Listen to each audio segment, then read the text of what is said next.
Hi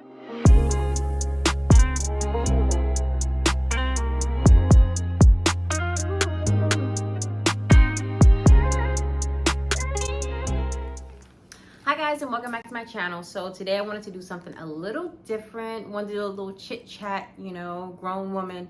Just really what sparked it was I watched this movie last night and it got me in my feelings. So this idea just came to mind.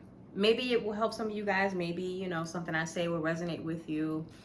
Hopefully it does, and that would be great. But before we get started, don't forget to like, don't forget to subscribe, because your girl could definitely use the support. I'm thinking about starting a podcast. Actually, I am going to start a podcast very, very soon because I want to talk to you guys. I want you guys to, just come kick it with me. We're going to talk about everything. It's going to be a little different from what I'm doing on YouTube. We're going to talk about, just whatever.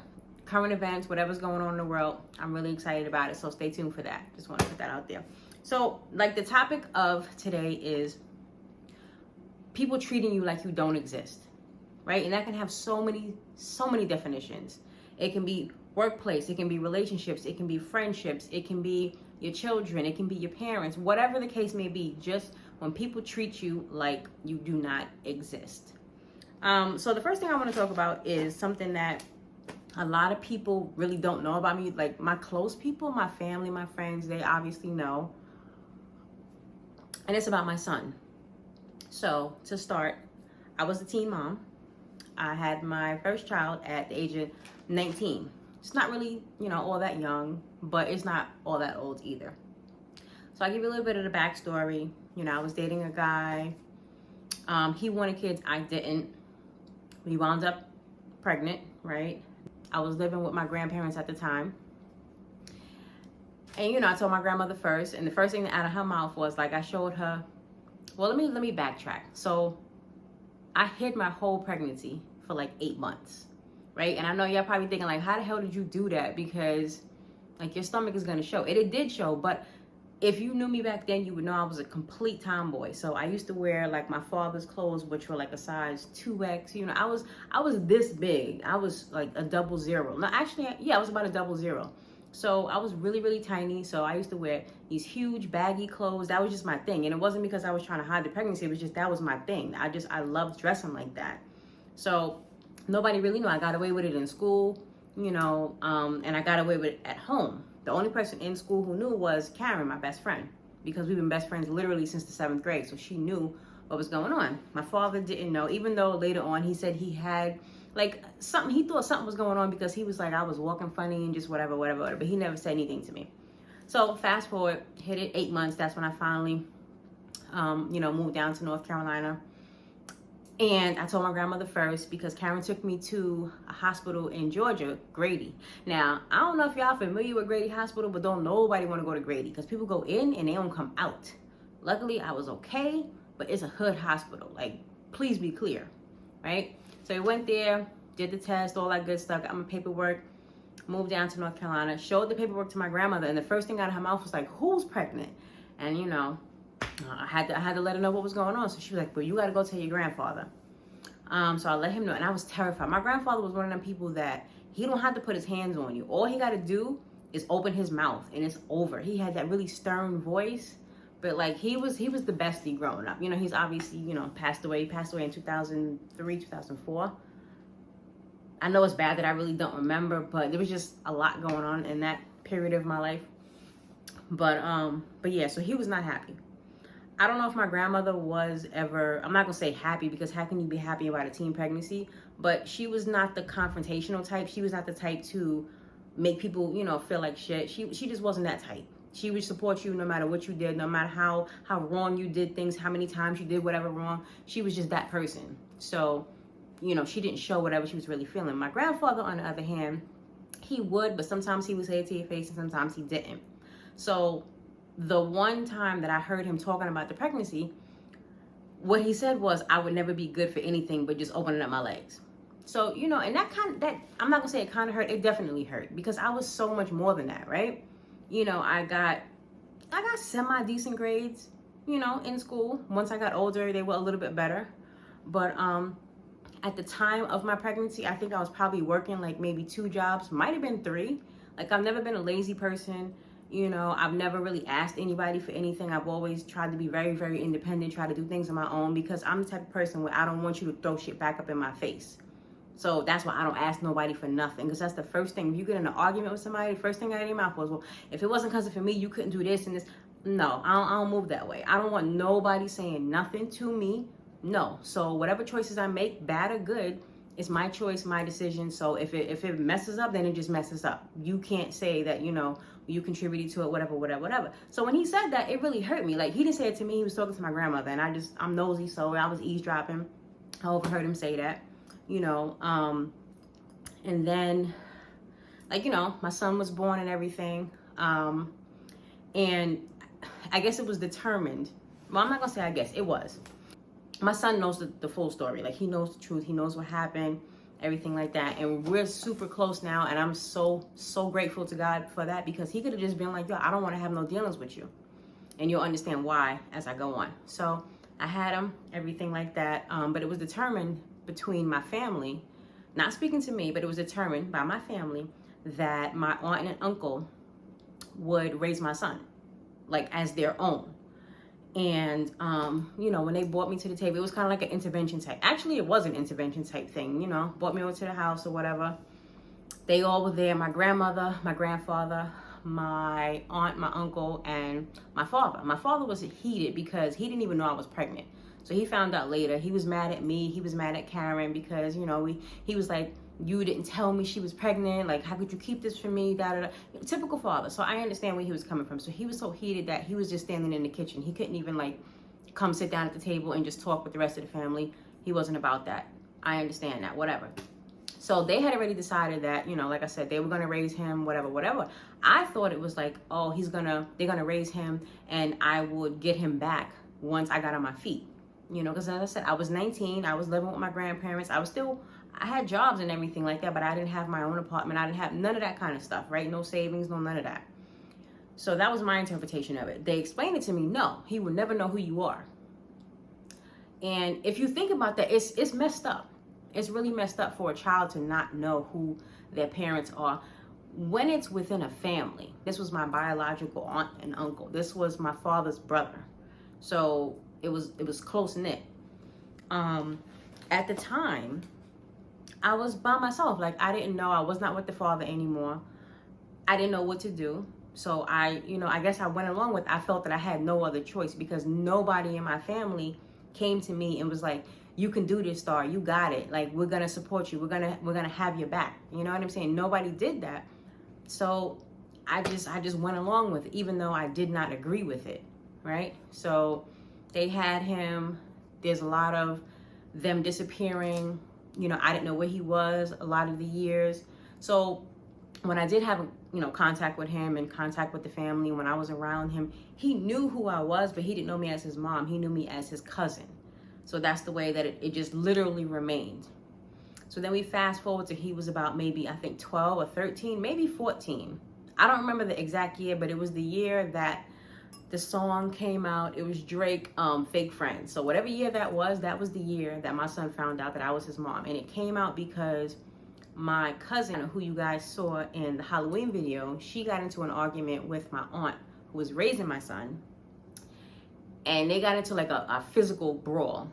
And I guess she was just so heated, somehow talking to my son. And she was like, you know, that's why you adopted, you know, and Star's your mother, or something like that. Something, I wasn't there, so like I was still in Jersey at the time. This was down south in North Carolina, whatever. So she was like, I hope you're not mad at me, because I was like, how could I ever be mad at you? If anything, like, I owe you. I'm so grateful to you because you put it out there. You put out there something that I've been wanting to expose for the longest, but I just did not have the courage to do so.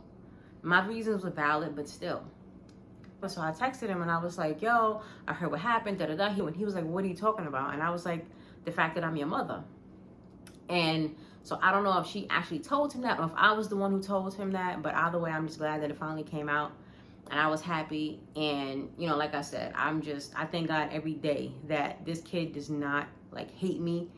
He comes with, like, we're so close, you know, and I'm forever grateful for that. I really and truly am, because it means the world to me. Like, I went through depression, obviously, whenever it was his birthday, when it was my birthday, Christmas, Mother's Day, because, you know, I didn't have Aaliyah yet. It was really tough on me. It was really tough for me. I used to cry a lot. Like, it was horrible. It was horrible. But I just, you know, I kept all of that bottled inside because whatever. So, you know, now we're cool.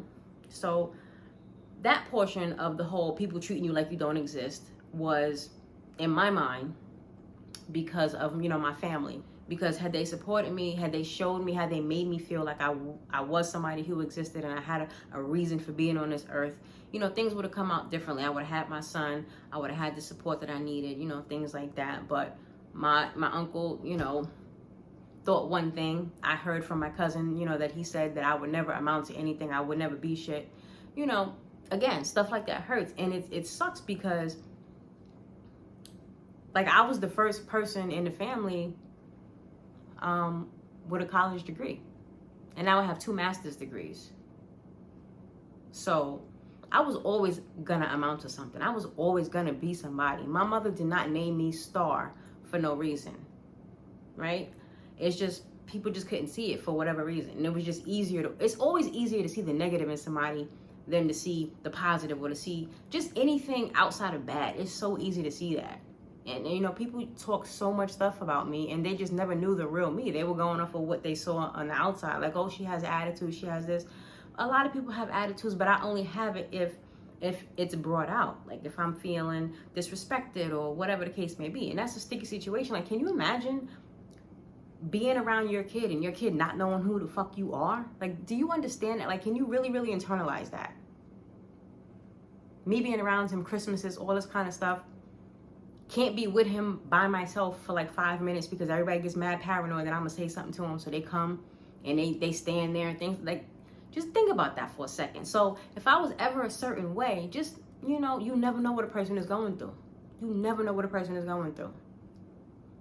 And this was, you know, he was born in 99. And like I said, he didn't find out till he was like 12, 13 years old. Of who I was. He knew me, definitely knew me. He just didn't know my relation to him. So, but now, you know, come to find out, like, we're so alike. Like, our tempers are alike. I know that's a crazy thing to say. The way we, like, we're so much like it. He told, and these are his words. He was like, we're the same person. He said that to me. He was like, we're literally the same person. So, you know, like I said, I just thank God every day that our relationship turned out to be great, because he really could have hated me for lying to him all these years, because that's what it was.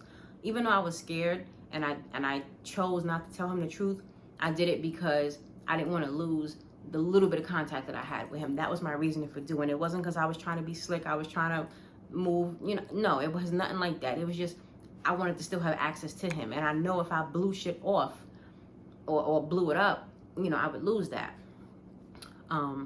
So, you know, a little bit about that. That's my only regret in life, is essentially giving him up. Like, I should have thugged it out. I should have did what I had to do, because a lot of people do it. But again, you know, whatever. I didn't think I could. I was by myself. I mean, nobody was supporting me. Nobody in my family. Nobody. You know, so whatever. I'm saying all that to say, don't ever let nobody pressure y'all into doing something that you don't want to do. If you're not comfortable, if that shit feel funny, don't move with it. Don't do it. And again, if you're watching this and you're upset by this, I really am not trying to upset you. It's just, I'm at a point in my life where I just want to be, you know, as transparent as possible, because that's just the type of person that I am. Like, I don't lie. Like, I don't get down like that. I don't move that way.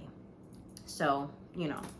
So the second part of what we're talking about, or number 2, because I wrote stuff down in my notebook, was another way that people make you feel like you don't exist is if you've ever been sexually assaulted, you know, things like that, molested, whatever. So I've been raped twice. I lost my virginity to a rape, which is crazy because, you know, obviously that's something I can never get back.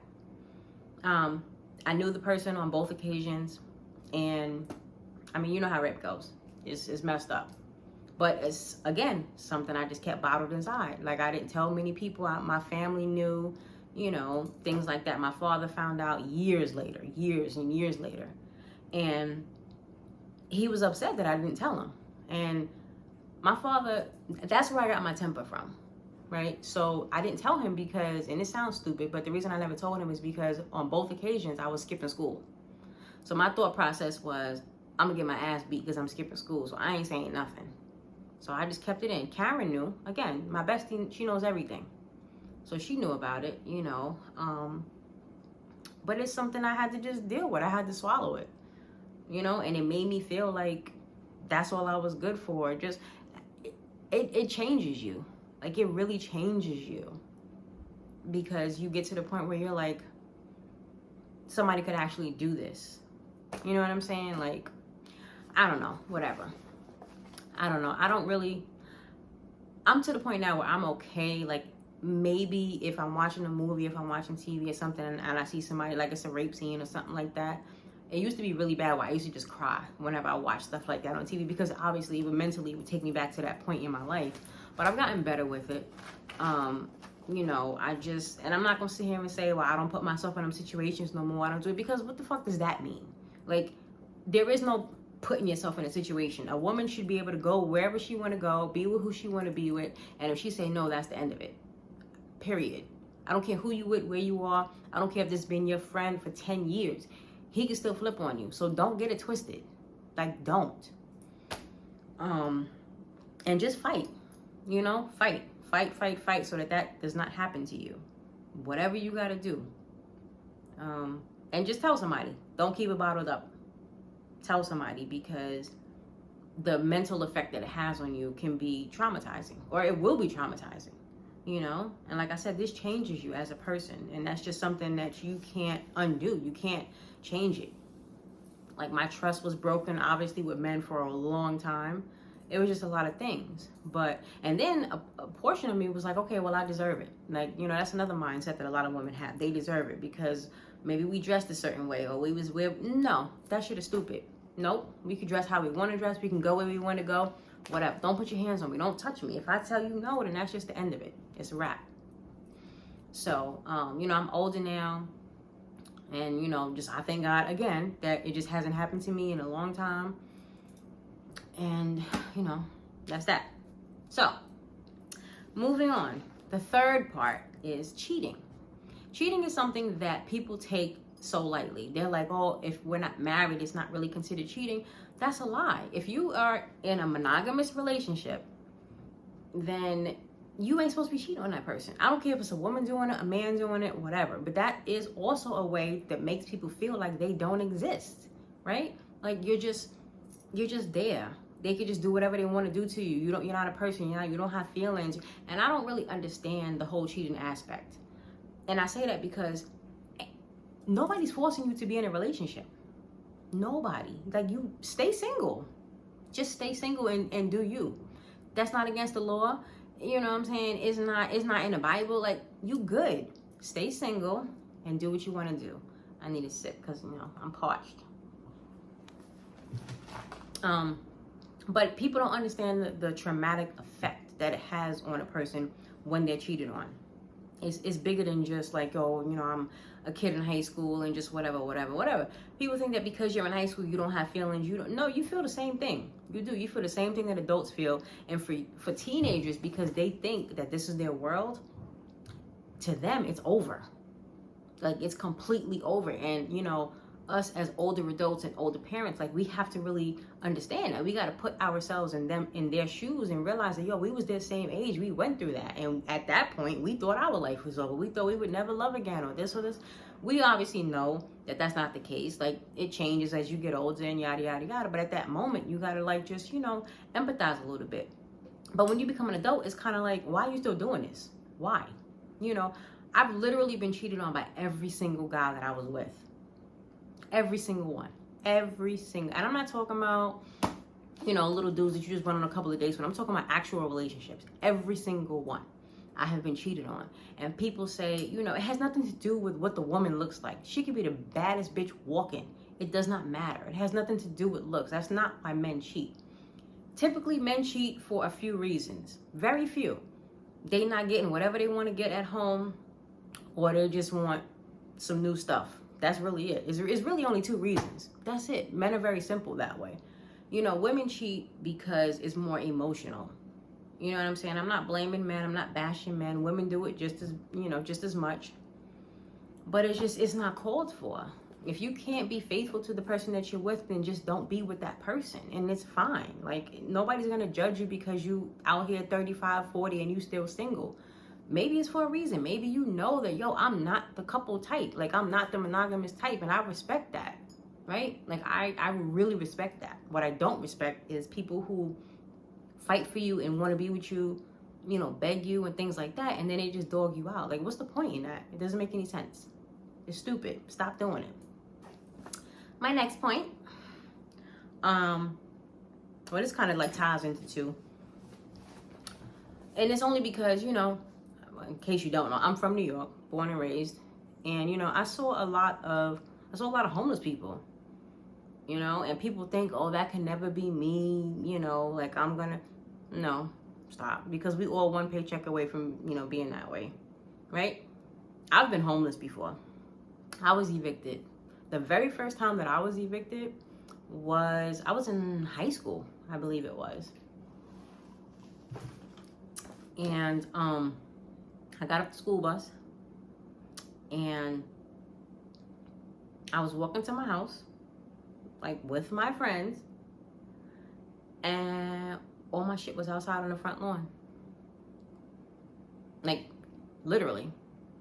I'm not even, like, literally. All of it was out on the front lawn. So as a kid in high school or junior high, it might have been junior high, you know what that feels like? If you've never been there, do you know what that feels like? To just be walking home with your friends and all of your stuff is outside. Your clothes, your furniture, just everything. Everything that you have is outside on the front lawn for everybody to see. Like, do you really get that? So this also goes back to, you don't know what a person is going through. I don't care what they show you on the outside, how many smiles they give you. You do not know what that person has been through. You don't know why they are the way they are. Stop judging people. Stop. It was just a really messed up situation. It was still definitely embarrassing. You know, but that's also a feeling like, you know, you don't exist. Nobody really wants to help you. You know, it's so easy. It's so easy as human beings to just kind of like walk over people and just, you know, if you having a good moment, if you up, to just treat everybody else like they down or they don't matter. But, you know, there's no, I don't know, like, that's literally what's wrong with the world. There's no humanity left. And if it is, it's very, very small. It's very small. Like, I make it a point, and I don't have a lot, but I make it a point that if I'm out and about and I see somebody homeless, I definitely give them a couple of dollars, like every time I see somebody, because I know what that's like. Like, I literally know what that's like. There was another point in my life where I was homeless. This was, you know, I was an adult at this point. This was before I met Aaliyah's father. So I was living down south with my grandparents. I got into it with my grandfather. You know, we're summarizing the story. And I couldn't live there anymore. I couldn't live, you know, with my aunt and uncle. I had nowhere else to go.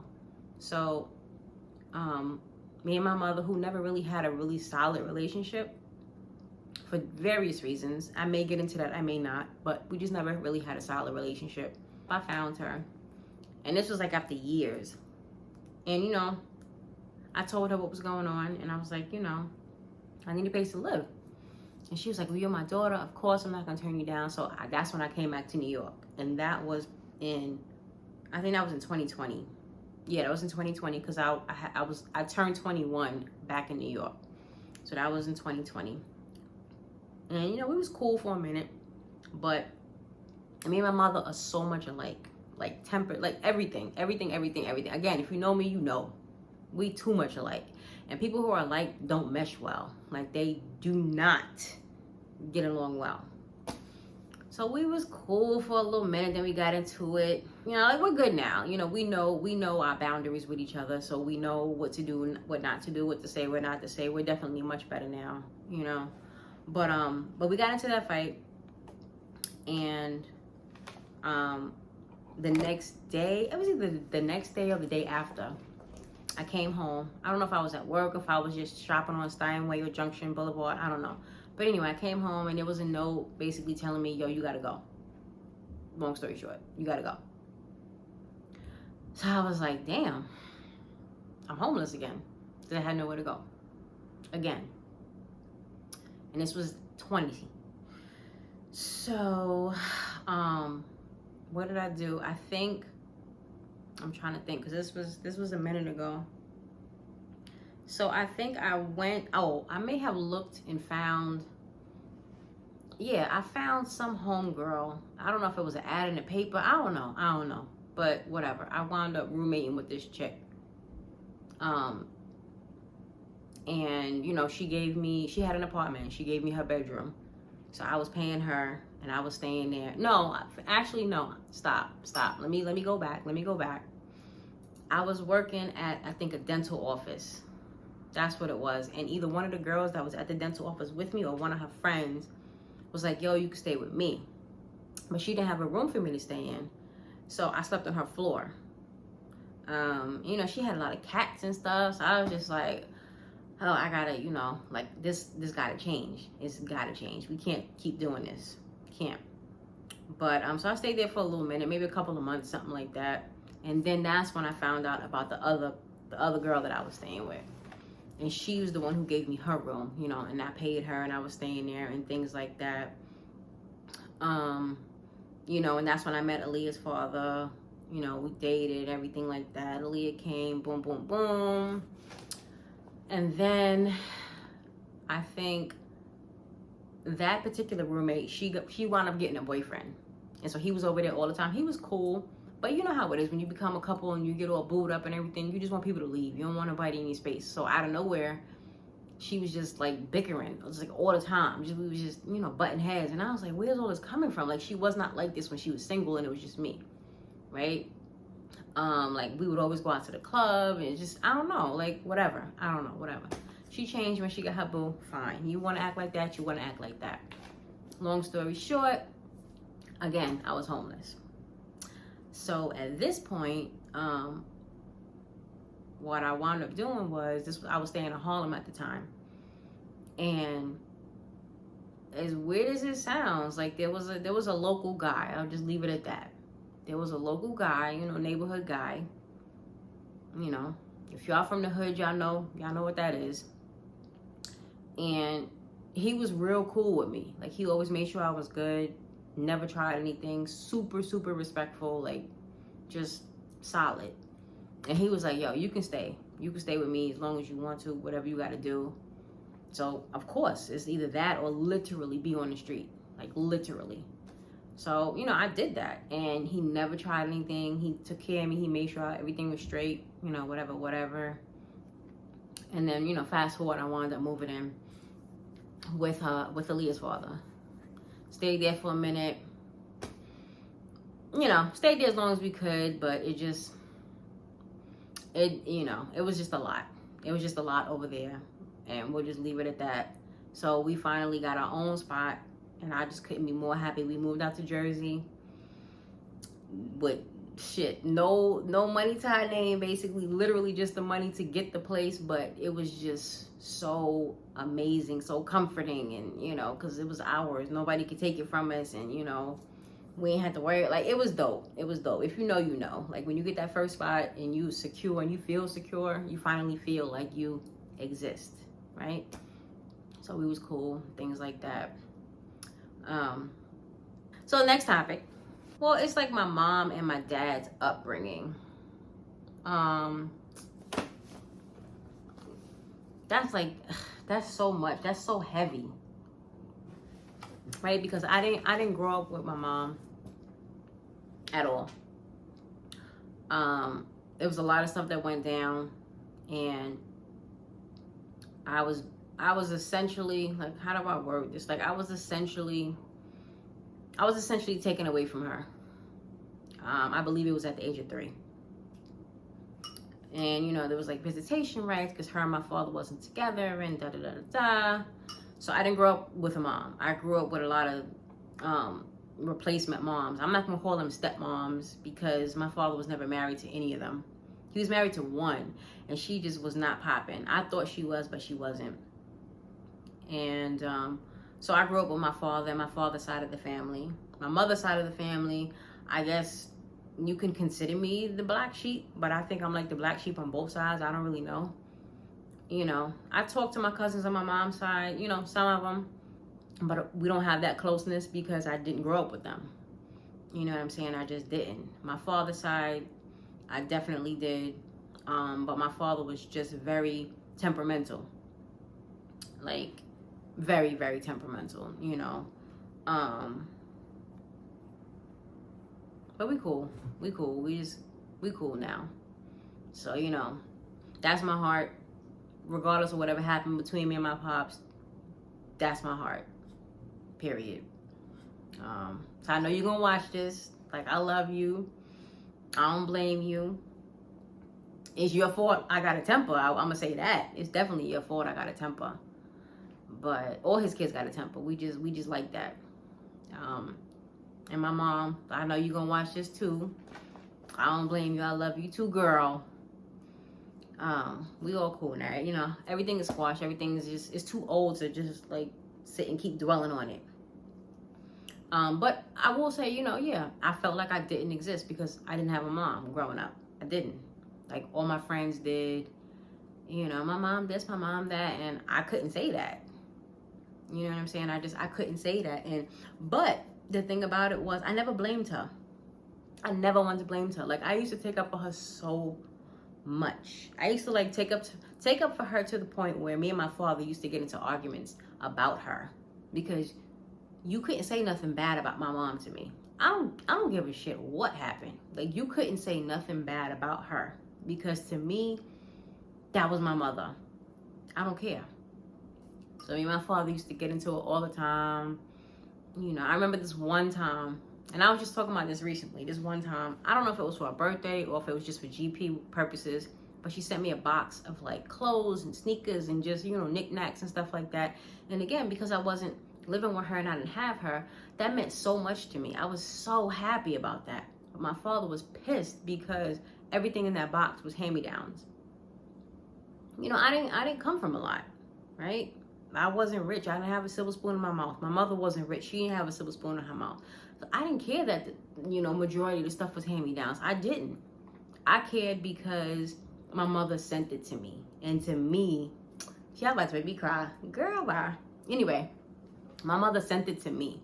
So it was very special to me, and it meant so much to me that she thought of me to send that to me. You know what I'm saying? And my father just was so heated and he talked so negatively about it. And, you know, me and him got into it because I was just like, why can't you see how happy I am that she sent this to me? Like, why can't you get that? That's what I wanted him to see. He was looking at it from, you know, your mom's basically a deadbeat, yada, yada, yada. And then the one time that she does send you something, it's a box full of hand-me-downs. But that didn't matter to me. And you got to think about your child when you're going through stuff like that. It's not about your feelings for that person. It's about how your kid feels.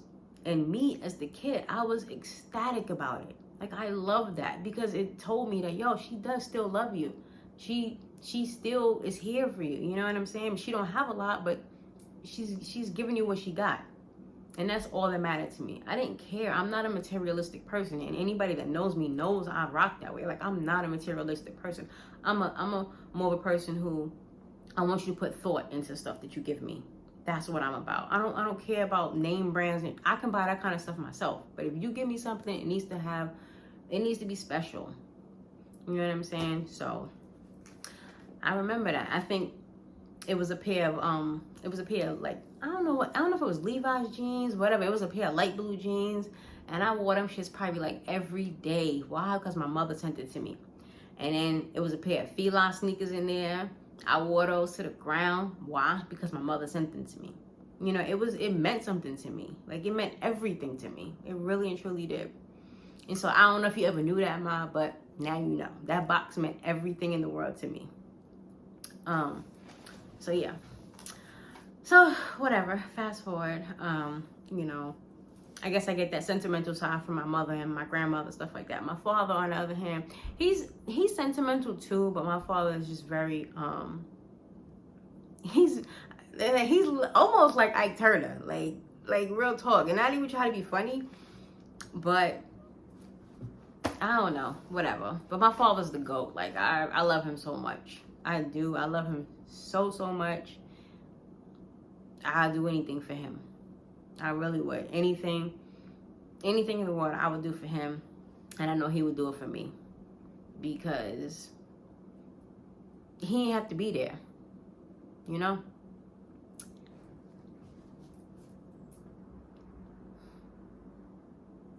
He didn't have to stick around. Like, you know, maybe something happened when my mother first told him she was pregnant, whatever. He probably got scared because he was 19. Whatever happened, at the end of the day, he chose to still stick around. He chose to, you know, to be there, right? To be in my life. He chose that, and he didn't have to. So that's a big thing for me. That's a really big thing for me.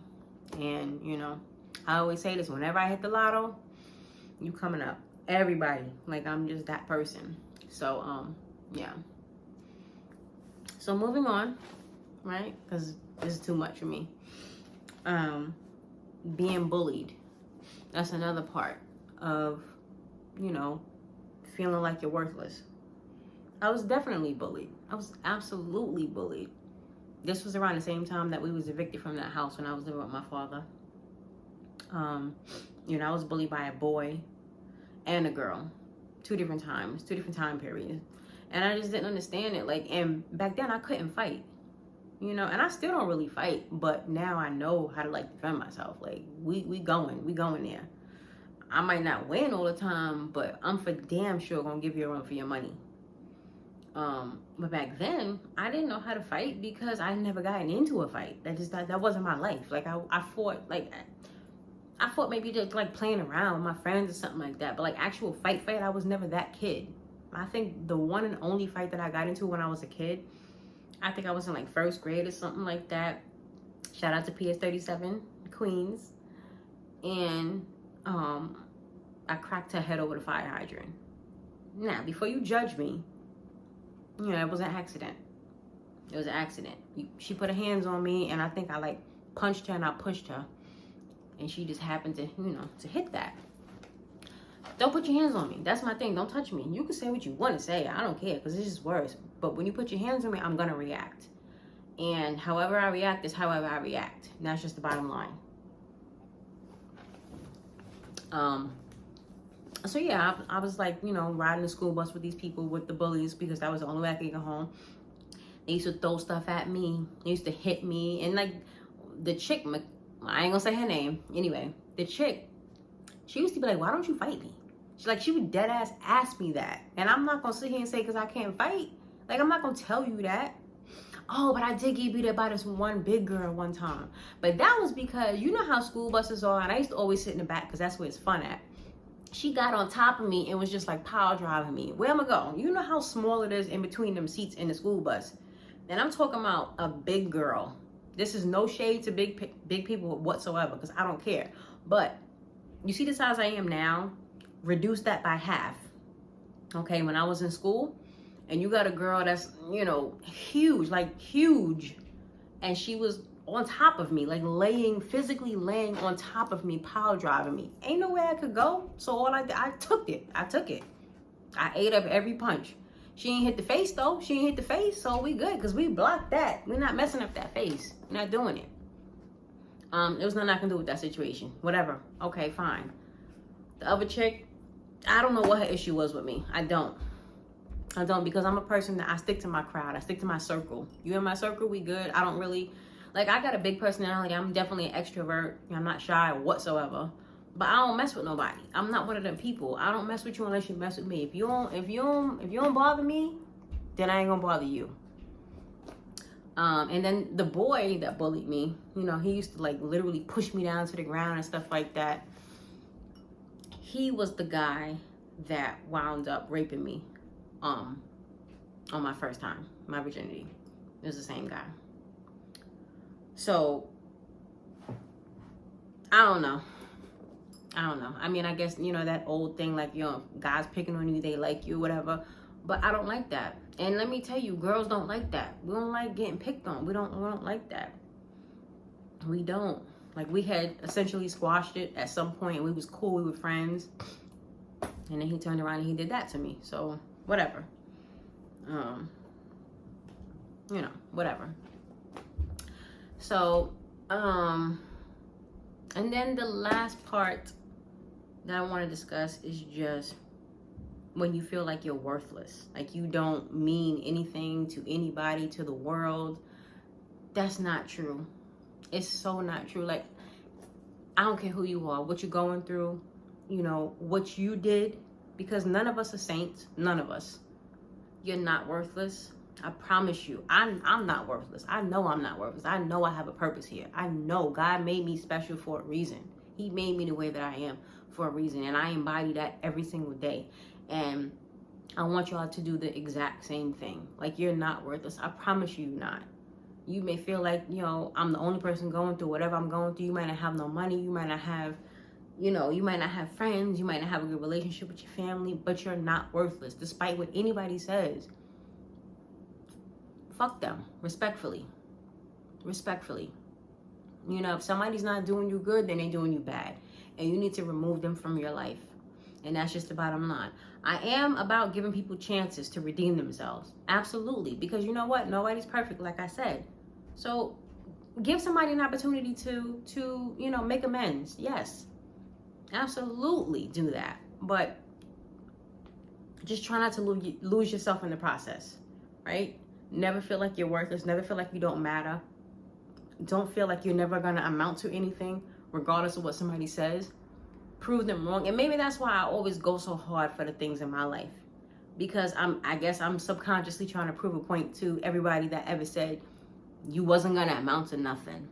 You never going to be anything. You're never going to have anything. That's tough to say to somebody, especially to somebody who's like a teenager. Why would you fix your mouth to say something like that? You know what I'm saying? Like, who are you? And especially if you're somebody's family member, why would you say something like that? You're supposed to be there to build them up. Like, build these people up. Young people, old people, I don't care. Everybody needs to be built up at some point. Everybody hits rock bottom at some point. Everybody go through something at some point. You're like, people think that they just shit gold. And I'm here to tell you, you don't. You don't. I don't care how pretty you are, how much money you got, how many fans you got, how many subscribers you got, how many followers. I don't care. You bleed just like everybody else. You're going to die just like everybody else. People need to learn to humble themselves and really, really get it together. They really do. And it's just sad how so many people think that they just are on top of the world and like karma's not going to come back to you. I don't know if anybody told you. It's coming. It's absolutely coming for everybody. Everybody. And everything that you ever did wrong is going to come back on you. It is. You know. But anyway, I didn't mean to get so deep. But, you know, I felt like it was on my heart to say, like I said, I was watching the movie. And I'm going to tell you the movie that triggered it. So y'all can go watch it. What is it on? I think it's on Netflix. Yeah, it is on Netflix. It's a Sandra Bullock movie. And it's called Unforgivable.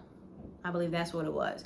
And it literally has no correlation to what the hell I just spoke about. But for some reason, I told you I'm very sensitive. It's hard for you to believe because if you know me, you know me. But it triggered a lot of stuff. It definitely triggered a lot of stuff. And I started crying. Like, I cried a lot of movies. I cried the freaking Notebook. Every time I watched the movie, I cried the Notebook. Like, you know, whatever. That's my favorite movie, low key. Actually, no, Friday's my favorite movie. But anyway. So, yeah. So, again, if you like this little, you know, chit-chat, all this good stuff, please like it, right? It helps me out. Please subscribe. It definitely helps me out. You know, if y'all want to talk about other things, give me suggestions. We can talk about it here. We can talk about it on my podcast. It doesn't matter. But podcast is definitely coming soon. 100%. And I want you guys to, you know, to be on there with me and talk to me and give me your opinions about certain things. We're going to make this thing pop. We're going to do it. We're going to do it. So, I don't know if this really classifies as vlogmas or whatever, but y'all see the tree. So, take it for what you want. And I'll see y'all in the next one. Don't forget to like and subscribe. Bye.